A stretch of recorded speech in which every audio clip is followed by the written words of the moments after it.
Hello guys, আজকের এই অ্যানিমেটা যদি শেষ পর্যন্ত না দেখো তাহলে তুমি বুঝতেই পারবে না একটা বাচ্চা কিভাবে পুরো পৃথিবী ধ্বংস করতে পারে। আজ আমি এক্সপ্লেন করতে যাচ্ছি এমন এক এনিমি যেখানে হিরোই সবচেয়ে বড় বিপদ। এর নাম the daily life of the immortal king. এই অ্যানিমেটার মোট 5টা সিজন রিলিজ হয়েছে, যেখানে প্রথম 4টে সিজন আমরা আগেই দেখতে পেয়েছি। আর হ্যাঁ, কিছুদিন আগেই এসেছে এই সিরিজের সবচেয়ে নতুন 5 নম্বর সিজন। আজকে আমরা ডুব দেব সোজা এই সিরিজের প্রথম এপিসোডের এক্সপ্লেনেশনে। আর যদি তোমরা ভালো সাপোর্ট দাও তাহলে আমি পরবর্তী 2-3টা এপিসোড একসাথে নিয়ে আসবো। তাই কথা না বাড়িয়ে চলো তোমাদের নিয়ে যাই এক রহস্যময়, দারুণ আর এক্সাইটিং জগতে। গল্পের একদম শুরুতেই আমরা দেখতে পাই এক রহস্যময় লোক, তার কাঁধে একটি ছোট্ট ফুটফুটে বাচ্চা। চারপাশটা এতটাই অন্ধকার আর ভয়ঙ্কর যে দেখলেই মনে হয় এখানে বুঝি ভয়াবহ কোনো যুদ্ধ শুরু হতে চলেছে। ঠিক সেই মুহূর্তেই সেখানে হাজির হয় জুও, আর মুহূর্তের মধ্যেই নিজেকে ট্রান্সফর্ম করে এক শক্তিশালী হিরোর রূপে। কিন্তু লোকটার দিকে চোখ পড়তেই জুওর মুখের ভাব বদলে যায় এবং মনে মনে বলে,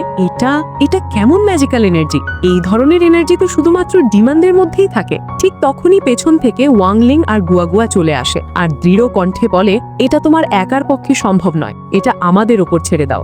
এই কথা বলেই গুয়াগুয়া তার কুকুরের রূপ ছেড়ে নিজের আসল রূপে ফিরে যায়, অর্থাৎ এক ভয়ঙ্কর শক্তিশালী ডিমনের রূপে। এরপর হঠাৎ করেই ওয়াংলিং এর ছোট বোন ওয়াং নুয়ান তার শক্তি ব্যবহার করে ওই রহস্যময় লোকটার মাধ্যমে সরাসরি আক্রমণ শুরু করে। অন্যদিকে ওয়াংলিংও দেরি না করে তার ম্যাজিক ব্যবহার করে সামনে এগিয়ে যায়। দুজনের ভয়ঙ্কর শক্তিশালী আক্রমণ একে অপরের সাথে ধাক্কা খাওয়া মাত্রই পুরো এলাকা 1 সেকেন্ডের জন্য ধ্বংসস্থলে পরিণত হয়। মাটিতে তৈরি হয় এক বিশাল গর্ত, যার গভীরতা স্ক্রিনে দেখেই বোঝা যায় এই লড়াই কতটা ভয়ঙ্কর। এরপর ওয়াং নুয়ান এক বিশেষ ম্যাজিক্যাল আইটেম ব্যবহার করে ওয়াংলিং এর ওপর একের পর এক আক্রমণ অ্যাক্টিভ করে দেয়। কিন্তু অবাক করার মতো ব্যাপার হলো, ওয়াংলিং খুব সহজেই সব আক্রমণ এড়িয়ে যায় আর পাল্টা আক্রমণে সেগুলো ধ্বংস করে দেয়। কিন্তু হঠাৎ তারা এমন এক শক্তিশালী আক্রমণ ছুড়ে দেয় যেটা ওয়াংলিং এড়িয়ে গেলেও সেই আক্রমণ সোজা গিয়ে পড়ে শহরের মাঝখানে, যার কারণে পুরো শহর কেঁপে ওঠে এক বিশাল বিস্ফোরণে। ঠিক তখনই ওয়াংলিং এর পেছন থেকে সেই রহস্যময় লোকটি অতর্কিতে আক্রমণ চালায়, কিন্তু ওয়াংলিং অনায়াসেই আক্রমণটি এড়িয়ে যায়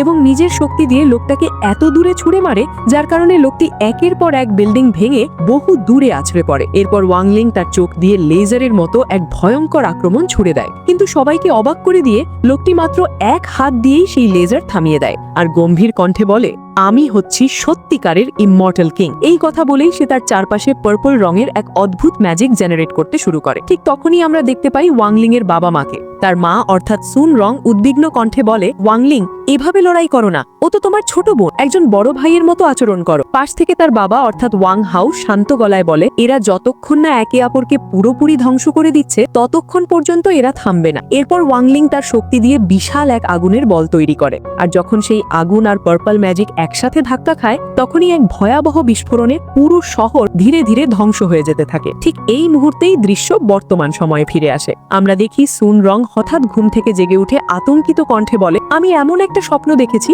যেখানে ওয়াংলিং আর ওয়াং নুয়ান একে অপরের সাথে ভয়ঙ্কর যুদ্ধে জড়িয়ে পড়ে, আর সেই লড়াইয়ে পুরো পৃথিবী ধ্বংস হয়ে যায় এবং পুরো মানব জাতি সম্পূর্ণভাবে শেষ হয়ে যায়। ওয়াং হাও তার মাথায় হাত রেখে শান্তভাবে বলে, ভয় পেও না, সবকিছু ঠিক হয়ে যাবে। এই কথা শুনে ওয়াংলিং একটু অবাক হয়ে যায় আর চুপচাপ নিজের মোবাইলে একটা মেসেজ টাইপ করতে থাকে, কিন্তু সেই মেসেজটা কি লেখা ছিল বা কাকে পাঠানো হচ্ছিল সেটা আমাদের জানানো হয় না। এরপর দৃশ্য চেঞ্জ হয়ে আমরা দেখি এক বিশাল ভবন। তার ভিতর থেকে একজন বৃদ্ধ লোক বলে, কুয়াগো ওয়াটার কার্টেন গ্রুপের কারণে এই বছর স্যানিটোরিয়ামে অসাধারণ সব খাবার তৈরি করা হয়েছে। এই খাবারগুলো বিশেষভাবে প্রেগনেন্ট মহিলাদের জন্য, তাই কোনো রকম সন্দেহ না করে আপনারা খেতে পারেন। এরপর লোকটি ওয়াংলিং এর বাবা মাকে সোফায় বসিয়ে চা বানাতে থাকে। চা বানানো শেষ হলে বৃদ্ধ লোকটি তাদের দুজনকে খেতে দেয়, কিন্তু যখনই চাটা ওয়াংলিং এর মায়ের সামনে দেয় তখন সে ওটা খেতে চায় না। এই দৃশ্য দেখে বৃদ্ধ লোকটি বলে, এটা তো তার প্রথম সন্তান নয়, তাহলে এত ভয় পাচ্ছে কেন? ঠিক তখনই পেছন থেকে গুয়াগুয়া বলে, এই বৃদ্ধ লোকটা ইমমর্টাল পাওয়ার সম্পর্কে আর কিউট বোন পেতে যাচ্ছ যে সব সময় তোমাকে ভাইয়া বলে ডাকবে। তুমি নিশ্চয়ই খুব এক্সাইটেড, তাই না? ওয়াংলিং হালকা অবাক হয়ে বলে, তোমরা সবাই হঠাৎ এখানে এলে কিভাবে? কোনো কাজ ছিল নাকি শুধু আমার সাথে দেখা করতেই এসেছো? এই দৃশ্য দেখে লিন জিয়াং গো হাও এর কানে কানে বলে, চেন চাও এত বেশি এক্সাইটেড কেন? আর সে কিভাবে জানে ওয়াংলিং এর মা ছেলে নাকি মেয়ে জন্ম দেবে? উত্তরে গো হাও হেসে বলে, আসলে চেন চাও সবসময় একটা ছোট বোন পাওয়ার পাওয়ার জন্য প্রার্থনা করত, তাই নিজের মতো করেই আন্দাজ করছে। ঠিক তখনই পেছন থেকে আমাদের নায়িকা অর্থাৎ সান রং এসে চেন চাওকে বলে, আজকে কিন্তু আমাদের ভলেন্টিয়ারের কাজটা দেখতে হবে, কারণ এই দায়িত্বটা আমাদেরকেই দেওয়া হয়েছে। চেন চাও একটু অবাক হয়ে বলে, ও ঠিকই তো, আজ তো আমাদের সেক ফিল্ড ট্রেনিং। এর পরের দৃশ্যে আমরা দেখি তারা সবাই স্কুলের ভেতরের এক বিশেষ জায়গায় চলে এসেছে, যেখানে ম্যাজিক, শক্তি আর শারীরিক সক্ষমতা সবকিছু একসাথে টেস্ট করা হয়। এই জায়গা দেখে গুয়া গুয়া জিজ্ঞেস করে, এখানে মেডিকেল টেস্টের জন্য এত মানুষ কেন? সান রং উত্তর দেয়, এই মেডিকেল টেস্ট আর রিপোর্টই তাদের স্কুলে অ্যাডমিশনের জন্য সবচেয়ে গুরুত্বপূর্ণ। এরপর তারা পুরো রুম ঘুরে ঘুরে বিভিন্ন টেস্ট দেখতে থাকে। কেউ কারো সাথে পাঞ্জা লড়ছে, কেউ আবার একটি ক্রিস্টালের ওপর হাত রেখে নিজের ম্যাজিক্যাল এনার্জি চেক করছে। আর ঠিক তখনই একটা 8 বছরের ছেলে নিজের ওজন টেস্ট করতে গিয়ে পুরো মেশিনটাই ভেঙে ফেলে। এই দৃশ্য দেখে ওয়াং লিং, সান রং এবং গুয়া গুয়া তিনজনেই আশ্চর্য হয়ে যায়। ঠিক সেই সময় সেখানে কয়েকজন নতুন মানুষ আসে, তাদের মধ্যে একজন মহিলা আর 3 জন বাচ্চা। তারা সবাই মেডিকেল টেস্ট দেওয়ার জন্য এসেছিল। হঠাৎ পাশ থেকে একটি ছোট্ট মেয়ে জোরে জোরে কাঁদতে শুরু করে। তার মা তাকে শান্ত করে বলে, কাঁদিস না, আমরা পরের বছর আবার চেষ্টা করব। এই দৃশ্য দেখে এক ছেলে অ্যাটিটিউড নিয়ে বলে, মনে হচ্ছে এই বছরের টেস্ট অনুযায়ী বাচ্চাগুলো বেশ দুর্বল। পেছন থেকে আরেকজন বলে, মিং, এসব নিয়ে চিন্তা করিস না, এরা তোর শক্তির সামনে বালির মতো। আরেকজন তাকে জড়িয়ে ধরে হিংসার সুরে বলে, মিং, তুই এত কম বয়সে কিভাবে রিফাইনিং ফেজের 7 নম্বর ফ্লোরে পৌঁছে গেছিস? আমার তো খুব জেলাস লাগছে। ঠিক তখনই মহিলাটি অর্থাৎ মিং এর মা গর্বিত কণ্ঠে বলে, মিং যখন জন্মেছিল তখনই আমি বুঝে পানিতে ডুবে মরে যেতাম। এই কথা বলেই সে অ্যাটিটিউডের সাথে চুল নাড়াতে নাড়াতে সেখান থেকে চলে যায়। ঠিক তখনই সেখানে ওয়াংলিং এর সাথেই আমরা বাচ্চার হার্টবিট শুনতে পারবো। এরপর কেবল লাগানো, ভালো করে শোনো, এটা এমন শোনাচ্ছে যেন কোনো গান বাজছে। এরপর সবাই সেই হার্টবিটের তালে তালে নাচতে শুরু করে। মনে হচ্ছিল তারা এমন এক মধুর সুর শুনছে যেটা এর আগে কোনোদিনও তাদের কানে পৌঁছয়নি। এই দৃশ্য দেখে ওয়াংলিং আর তার বাবা দুজনেই মাথায় হাত রেখে চুপচাপ সেখানে দাঁড়িয়ে যায়। পাশ থেকে সান রং বলে, আন্টি, আপনি খুশি হচ্ছেন না? জুনিয়র ওয়াংলিং খুব শক্তিশালী আর একদম সুস্থ।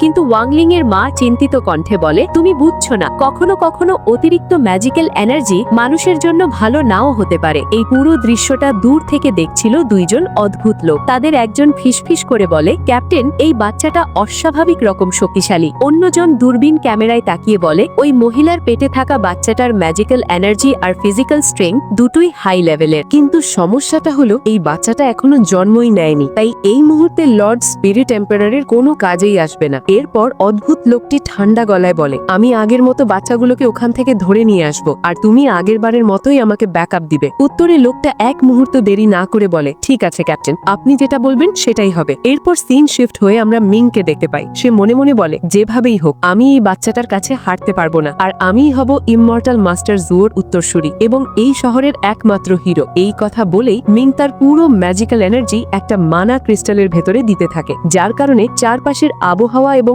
আকাশ ভারী হয়ে আসে, বাতাস কেঁপে ওঠে, আর ম্যাজিকের মাধ্যমে একের পর এক অসংখ্য মাছ তৈরি হতে থাকে। মাছগুলো দেখে সেখানে থাকা মানুষগুলো ভীষণ খুশি হয়ে যায় আর মুখে একটা মুচকি হাসি নিয়ে মাছগুলোর সাথে খেলতে শুরু করে। ঠিক তখনই পাশ থেকে মিং এর মা গর্বের সাথে বলে, আমার ছেলে একেবারেই অসাধারণ, ওর শক্তির সাথে এখানে কেউই পেরে উঠতে পারবে না, ওর মতো মানুষ এখানে একটাই আছে। তখনই পিছন থেকে সান রং বলে, এই ছেলেটার বয়স সবার থেকে কম হলেও এর স্পিরিচুয়াল এনার্জি অন্যদের থেকে অনেক বেশি শক্তিশালী। এত কম বয়সে অ্যাডভান্স লেভেলের ম্যাজিক ব্যবহার করা, তাও আবার এত দীর্ঘ সময় ধরে, এটা খুব কম মানুষই পারে। কিন্তু ঠিক তখনই হঠাৎ করেই দৃশ্যটা অন্ধকার হয়ে যায়। আমরা দেখি একটা অদ্ভুত লোক তার ম্যাজিক দিয়ে একটি শক্তিশালী রশি তৈরি করে বলে, এখনই সময় লর্ড স্পিরিট এম্পারারকে খুশি করার। এরপর যখনই সে হামলা করতে যাবে ঠিক সেই মুহূর্তেই ওয়াং লি এসে তার হাত চেপে ধরে। অদ্ভুত লোকটা রেগে গিয়ে চিৎকার করে বলে, তোর সাহস কিভাবে হলো আমাকে এভাবে ধরার? আর এত মানুষের ভিড়ে তুই আমাকে খুঁজে পেলি কিভাবে? ওয়াং লি শান্ত কিন্তু ভয়ঙ্কর গলায় বলে, আমি দেখতে পাচ্ছি তোর ভেতরে মানুষ মারার লোভটা খুবই বেশি।